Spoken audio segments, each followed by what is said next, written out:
Hi, I'm Tom, and I've always had a passion for cheap, fast sailing boats and making them better. This is my 2007 foiling Moth that I recently purchased off Facebook Marketplace for just $100. In this series, we're going to finish off the boat, get it out on the water, and then find out how fast you can go, how much fun you can have, and if you're even competitive on a boat that costs just $100.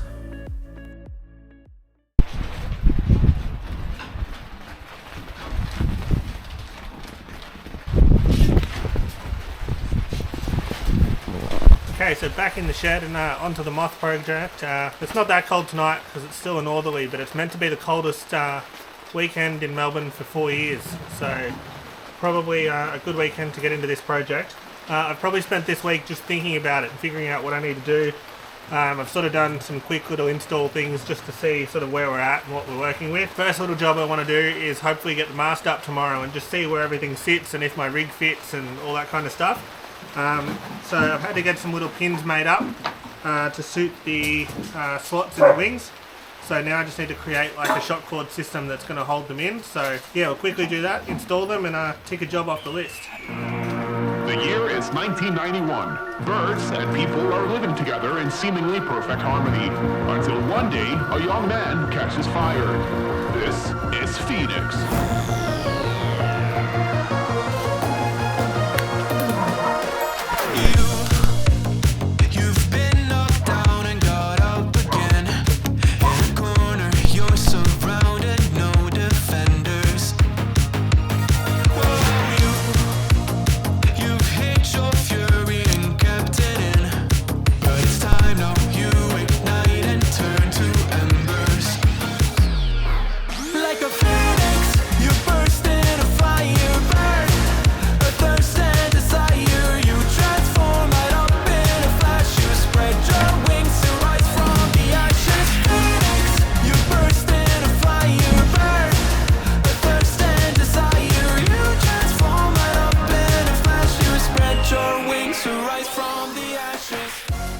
So that's the side stays done. As you can see, that system that Phil's come up with works pretty well.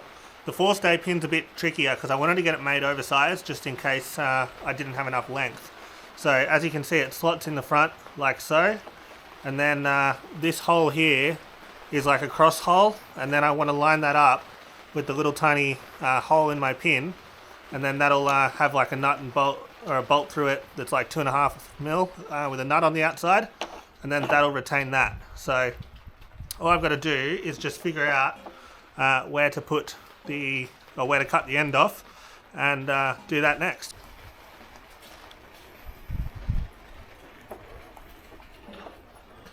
Oh, look at that, first go. So that's just an Allen key just so I can hold it in the right place. Now I'll mark where it needs to be cut.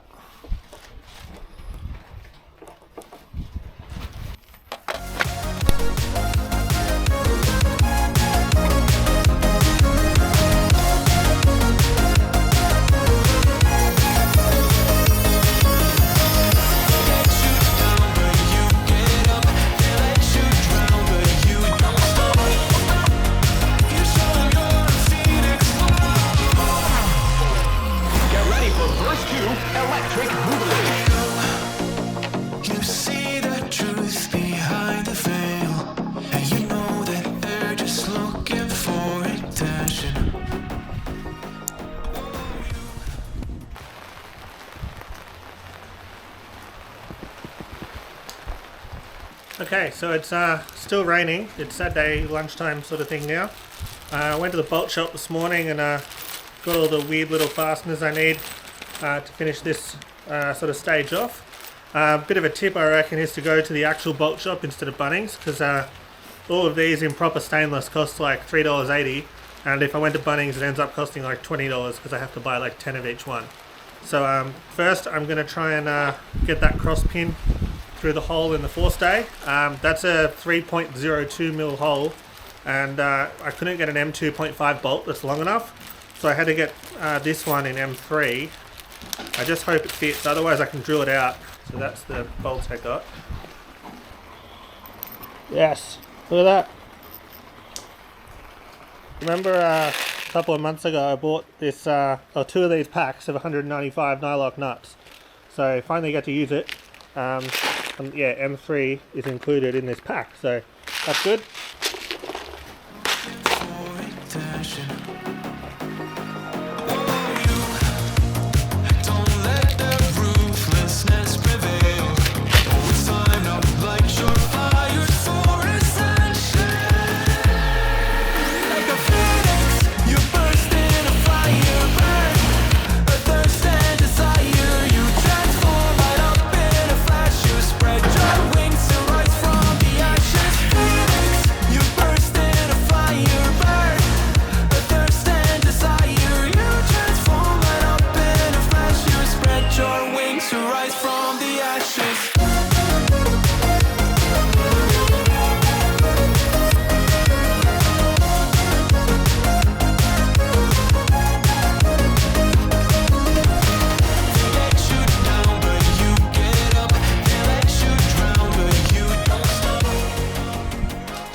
So I just want to try and see where this boom sits, and more importantly where the vang sits relative to the slot in the deck here for the deck fairing, because if that's in the wrong spot then I'm going to have some problems, and we'll have some boat building to do. So this is another bit of a sort of moment of truth type thing that could be a bit of a deal breaker. Not a deal breaker, just it's going to take longer. So I'm just kind of rigging up a little rope gooseneck here.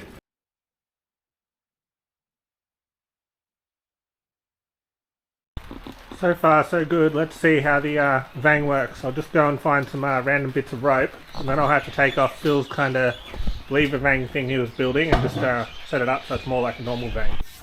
Okay, so it's the next day now, whatever that is, Sunday night. So I'm just going to try and see if this vang's going to work. Like I said before, it's a bit of a moment of truth type thing. All I'm going to do is literally just get a bit of 1.7mm line and tie it off at the vang takeoff point, and then Phil said there's a way to, if I wanted to run a normal vang, I can get a strop around the base of the mast below. Apparently there's like a compression strut going down into the bow, so between where that hits and like onto the stump and the deck there's a gap, so I need to find that gap and get this rope around the other side of that. So yeah, let's see if this is going to work or not.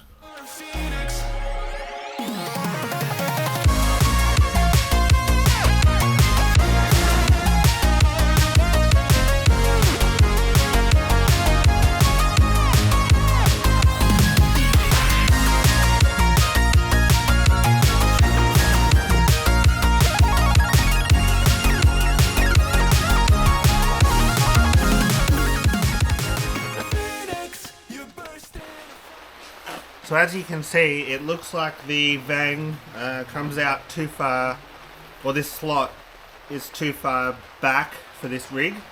So what I really need to do is, sort of fill these back in, laminate over them, and then once I've had the sail up so I can actually confirm it's the case, then I'll be able to cut these again, but like, I reckon they need to go about here.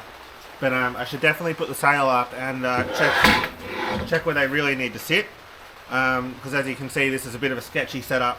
So yeah, progress is slow at the moment. The rain's not helping because I can't take the boat outside and easily work on it, but yeah, I sort of just need to tick off all these little things to figure out if I can go to the next step before I get too carried away with sort of stripping it down and getting into the painting. Okay, so it's now Tuesday night. Didn't make a lot of progress yesterday, but as you can see we're now outside the shed. So what I want to do to check the position of this cutout for the vang is install a proper vang takeoff point and then quickly chuck the sail up, and then I can just get an idea of how off everything is and whether I need to fill in this and then cut it out somewhere else.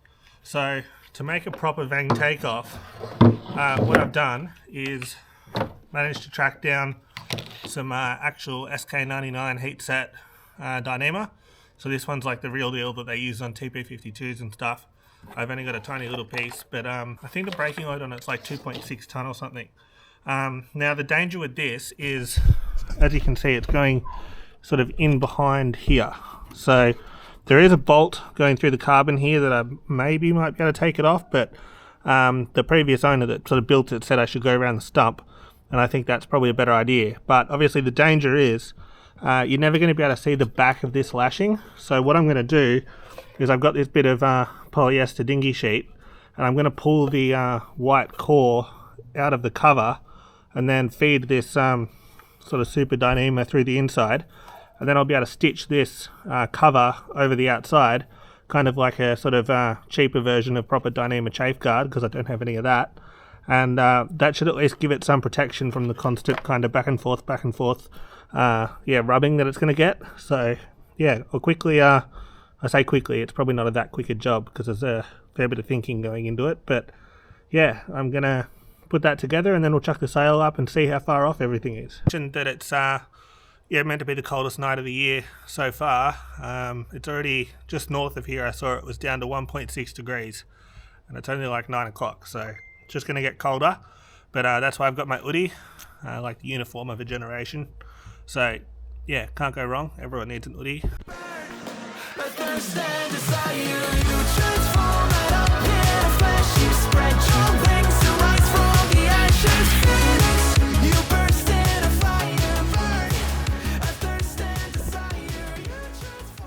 Okay, so that's the low friction ring put in, which is the easy part. Okay, so now I've got to feed it round the mast stump at the back here, and then try and mark where the chafe cover needs to go for each layer, then pull it back out, put the chafe cover on, then feed it back in and lash it up.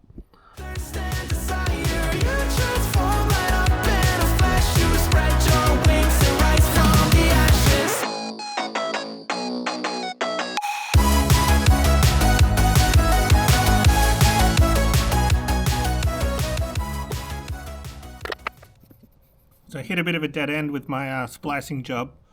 Unfortunately the 7mm dinghy sheet's too small to get over the spliced bit of the Dyneema. I'll have to try and source a bit of thicker rope to rip the cover off.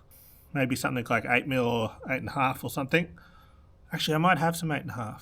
So now I've got a piece of 8.5mm main sheet. I think this one's actually got Technora in the cover, so even better for what it's doing, as long as it'll still fit through the space I've got. First I'm just going to trim the piece I need to length, so I'm not dragging excess cover around. So I've got my marks.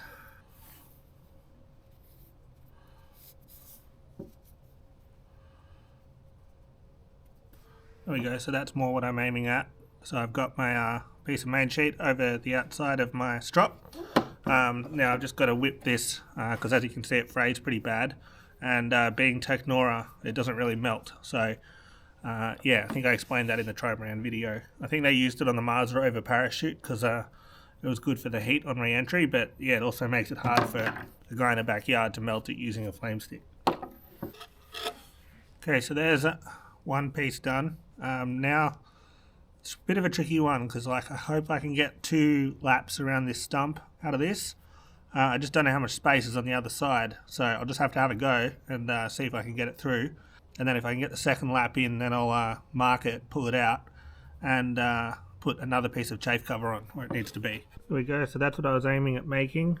So I've got my first bit of main sheet over the top to protect it from chafe, then a gap where it's going to sit over the low friction ring, and then second bit for the second lap, and then this is the tail that'll be all tied up to sort of form the knot. So let's see if we can get it around the stump.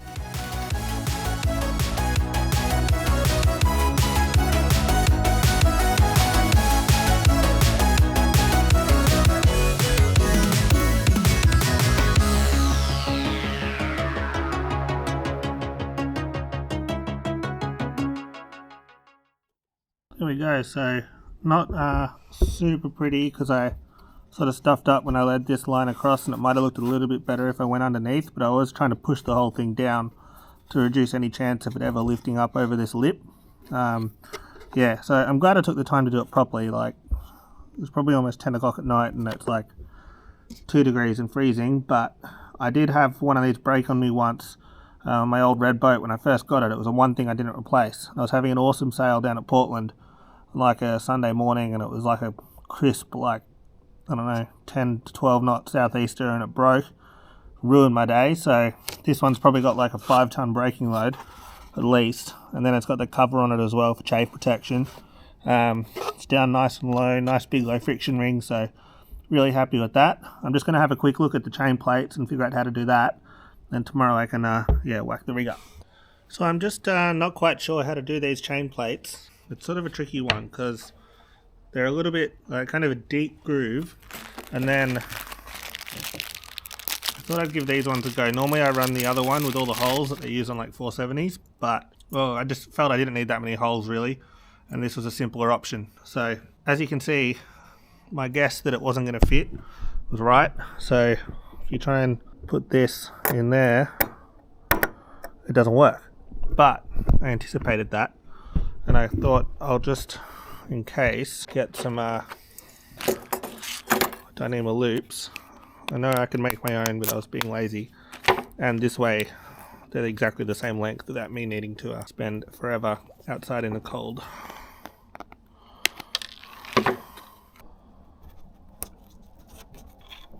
Oh, come on. Okay. So it gives me a pretty substantial little lash. So when I fly past this and hit it, my leg's going to be on this side. So I want it to go that way. Yeah, I think that'll work. And then I just have to do up my pin again. Ta-da! Easily inspectable because I can see the entire Dyneema loop.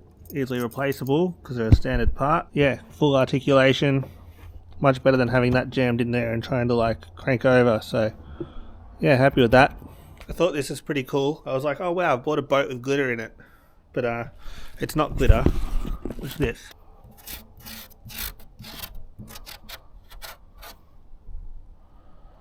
People from overseas are probably like, yeah, that happens every day, but that doesn't happen very often here. Okay, that'll do for tonight since the boat's covered in ice. And yeah, tomorrow night we can put the mast up. We've got chain plates, we've got a forestay pin, got spreaders that are definitely the wrong size, got a vang takeoff so we can check that. Yeah, getting there. Okay, so it's Wednesday night now, freezing cold again. So tonight finally get to put the rig up and just see how far off we are with everything. First I'm going to put the mast up without the sail just to check that it's going to kind of work, because I don't want to have it up and then get stuck and smash the sail into the roof or something. So yeah, we'll quickly do that and see how close we are.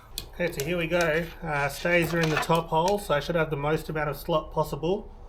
I know the spreaders are probably going to be completely wrong, but hopefully it'll at least kind of stay up. So yeah, let's see what happens.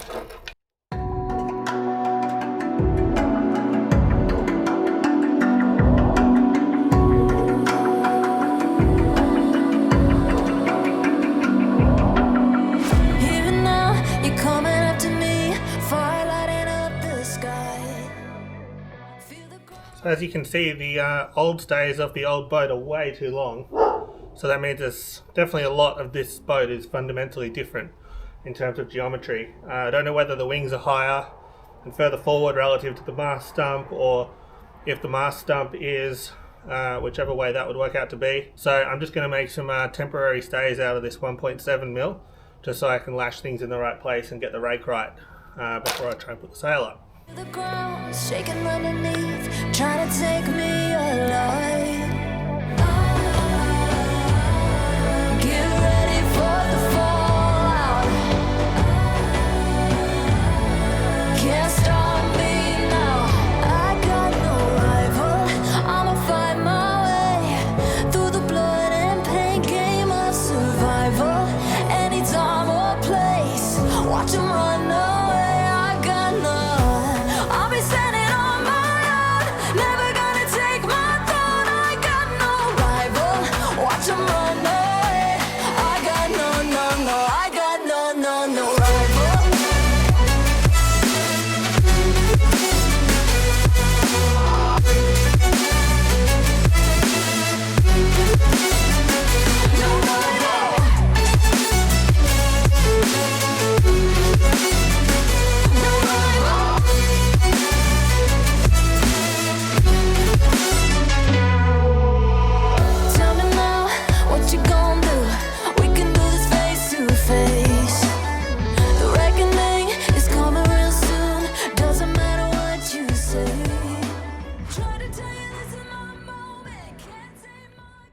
Okay, so there we go, mask's up. Like I thought, I've got a bit of an issue down there with the arc that the vang's going to go through, so I need to bring this slot from back here all the way up to here.